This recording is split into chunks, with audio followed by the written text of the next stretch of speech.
Happy Monday. Happy Monday. Monday after Valentine's Day.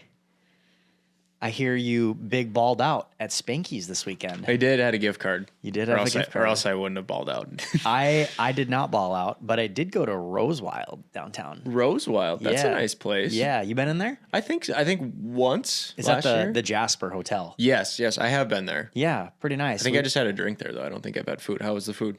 It was good. I had a like their, I don't know, house burger or whatever it was. Yeah, it wasn't bad.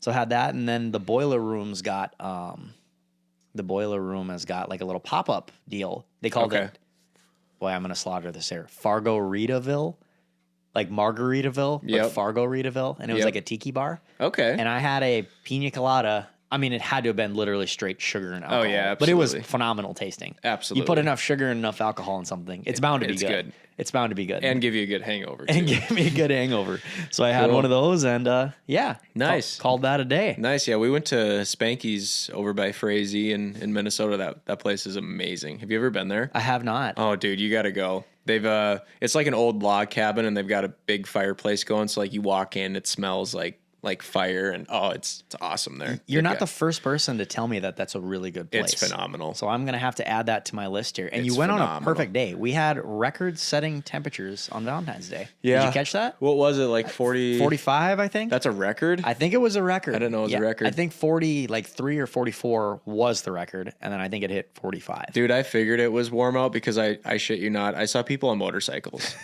I'm like, guys, it's not like that warm out. It's not even the middle of February. I know. And then there were people, I'm not even kidding, Joseph, like right by my house, I've got like the park here. I saw a couple people walk by in t-shirts.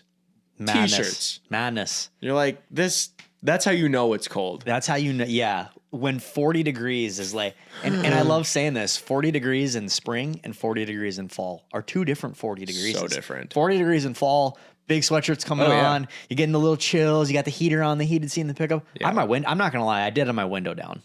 Did you? Yeah. Going down 45th, just arm out the window, window down. I was like, you know what? Because we got 8 inches of snow coming on Wednesday. Yeah. So, dude, it's just, we're weird creatures, man. Like you bundle us up long enough, we just 40 degrees, like, hell yeah. Florida, baby. Hell yeah.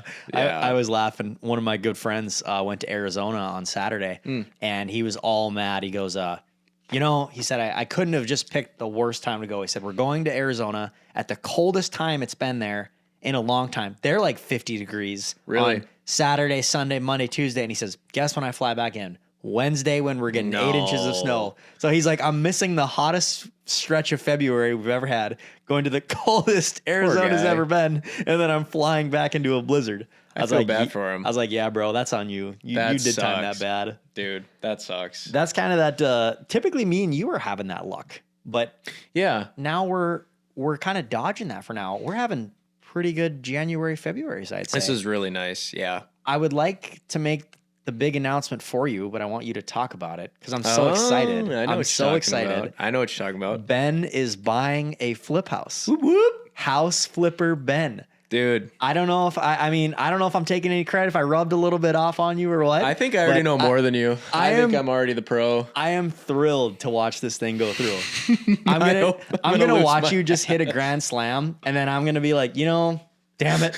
Now I got to ask Ben for advice on this. No, here's what's going to happen. I'm going to lose my absolute ass on it, and we're going to be talking about it, and you're just going to be like, yeah, that's probably the last time Ben ever tries to do what I do. Yeah, he's done on that. Well, I'm excited. I'm not afraid of losing money. It has happened, so it is possible. I will tell you that. It is possible. You know what? If I can just make a little bit of money and learn a bunch, that's fine with me. It doesn't need to be a home run. So tell everybody a little bit about it. Where is it? What's the plans? Give us a little bit of a recap of what you're planning on doing. It's in Castleton. It's like a 4-bedroom, 2,500 square feet, detached garage. An old family was living in it. just needs kind of a revamp. So we're going to do like new carpet, floors, paint, all the basic stuff, kind of just a puff and buff. Are you planning on doing all the work yourself, or are you going to have guys out there? Like, what's the time frame look like? I will be there tonight ripping out carpet. You'll be there tonight. I will be there tonight ripping out carpet. I've got a roll off already parked in the front, ready to rock, but I will be hiring most of it done. I brought a partner in on this one so we can kind of split the cost of things, make it easier since it's my first one. It's good to have someone else in there, take the risk down. Definitely. So should be fun, dude. I'm pumped. Did you bring out your old rusty DeWalt tool bag? Yeah. Did you find it and you're like, all right, boys, let's hammer down? Yeah, it'll be like one night and I'll just be like, all right, I'm not doing that again. I'm better at my computer. Ben's got to get the blue collar on. He's got to go out there all blue collared up. He's pulling the Carhartt with sweatshirt. My turtleneck on. I don't want to get I'll probably put lotion on my hands. I don't want to get my hands too dirty. Pull out that Carhartt you've been using for a while. Do you remember your first flip? I do remember. How old were you when you did your very first flip? Well, I guess I should probably clarify here. When I bought it, I guess I bought my first house in Devil's Lake. I was 19 years old. Okay. But I wasn't planning on flipping it at the time I was living in it. When I came to Fargo, I bought a house. I'll just say that one was my first one. Yeah, I would have been 20, probably 3. Okay. Probably 23. I bought my first house. And the intention was to live in it and flip it at the same time. Because I had no money. I had to sell my pickup to get the freaking down payment to buy this thing. Yep. So I sold my pickup, moved into there, drove a 1999 Chevy Lumina while I was living there. Dude, I had flooring strapped to the hood. No, you did to not. the roof of the car, trying to get like materials back. I was hoofing it, like man. a drug dealer. I was hoofing this thing. You should have seen it. My dumb ass thought that like you could just fill the trunk up as much as you could. Sure. Yeah, well, I forget cars have like weight limits. So I filled the back of the trunk so full with material that my tires were touching my wheel well. No, you did not. I was like driving. Dude. And this thing is scraping. It took me probably 4 or 6 months of living in it and fixing it at the same time. Okay. So every day I came home, it was just a grind. Did you do well on it? Very well, because I bought it pre-COVID. Okay. And when I bought, obviously prices pre-COVID were, compared to now, affordable. Yep. And I had it, and right when that 2020 hit, I mean, what I thought it would sell for to what it actually sold for went up by like $40,000. Sure. So I made bank on that thing. Wow. And I did all the work myself. Yeah, you so saved a ton of money on labor. Saved a ton on myself. So yeah, honestly, I kind of give COVID, as bad as it was, I give it a little bit of credit for kind of helping me kickstart my career, because having a first project be a home run really like elevated, for one, my love for doing it. Cause I was like, holy shit, this is phenomenal. I should be doing this all the time. Yep.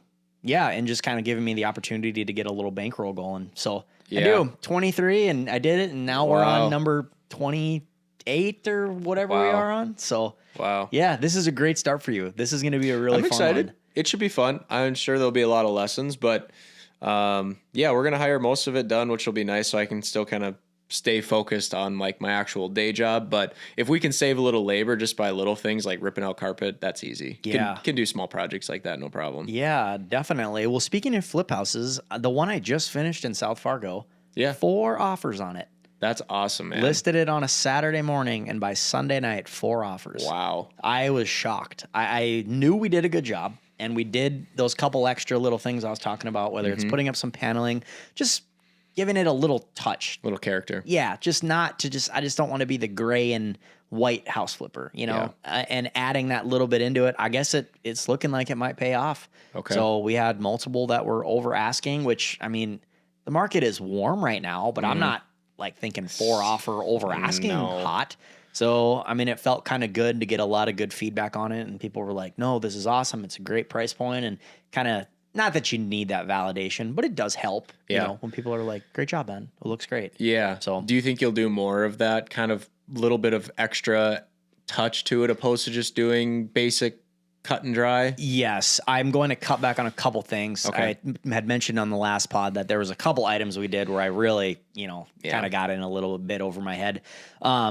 But as far as like, even just like the one that I'll talk about the most is like wall designs, right? Yep. Like an accent wall where you do crown molding and you do paneling on it, or acoustic paneling, and you'll add some lights in there. Just those things like that don't cost a whole lot. It's just really having like the know-how and the time and the ability to do it. And not that homeowners can't do that, but a lot of times the houses that I'm selling are to first-time home buyers, and they're already just strapped going into it. So the thought of them spending another $4,000 on a wall, well, they can't do that, you know? But if I can do that and they can walk into it and it's done, like, it's a no-brainer for those guys. Little things like that I think do go a long ways, especially like for me when I'm showing houses all the time. Like that gets my buyers really excited. Just like little things. I remember you did a flip house. You literally added like the hexagon lighting in the garage, and I showed it to one of my clients. They didn't end up buying it, but they were just in the beginning process. And even just seeing that, they're like, oh, that's really nice. Like you epoxied the floor and then you did the hexagon lighting in it.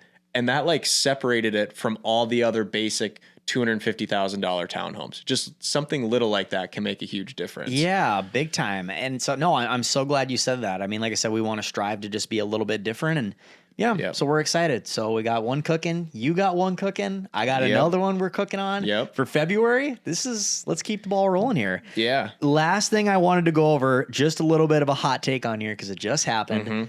And I know you're an NDSU guy, so I gotta get the take on it. Absolutely. NDSU moving up to the Mountain Division. Yeah. Let us hear the take. What is it? It had to happen.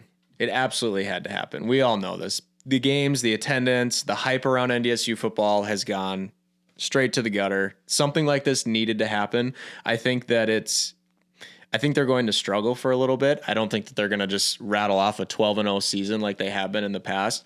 But I think that overall, like, people are going to be going to more games, even if they're losing. So who would be somebody in this division that they would play that would be like maybe a more recognizable household name? Sure. Is there anybody in this league? Yeah, they would play like Colorado State. Do you remember like Shedeur Sanders, like that team? That they're in that same division? Yep, they're in that division. Hawaii is in it. One of the military, I believe, like the Air Force and the Army are also in that. So like NDSU versus the Air Force would be a sick game to go to. I mean, that's awesome. Those are the only ones I can name off the top of my head. I think JMU and some other big schools, but yeah, much bigger names are going to be at the Fargo Dome. So they potentially could be like James Madison, where they could make the tournament if they won the Mountain. They could technically, go to the national championship and play Ohio State, which obviously will not happen, but yes, they could. They could be like JMU and make the tournament. I mean, they got blown out first game, but nonetheless, I mean, it's a big game. I will say, now that NDSU has moved up, I will cheer for NDSU. You will. That was my biggest thing. I just couldn't stand them calling themselves champions. And I'm like, bro, you guys are playing nobodies here. Yeah. I mean, that's like me and you playing something on beginner league and we win. It's like, okay, well, yeah. Good for you, man. Good for you. But like, come on here. So now if they're going up and they're playing the big boys, I will buy a Bison sweatshirt. I will be repping them. So you're might right. even hit a game this year. Good. Won't just be a tailgate guy. I'll actually be a game guy. Go to the game. Yeah. And the games are going to be much more fun. Like, it's not fun going to a game when the Bison like are winning 64-7. It's not fun. No. So it needed to happen, and I'm glad that it did. Okay. Well, that's an awesome take. I'm glad to hear that. I feel like I've been waiting to hear somebody be like, oh, bad take. Shouldn't have done it.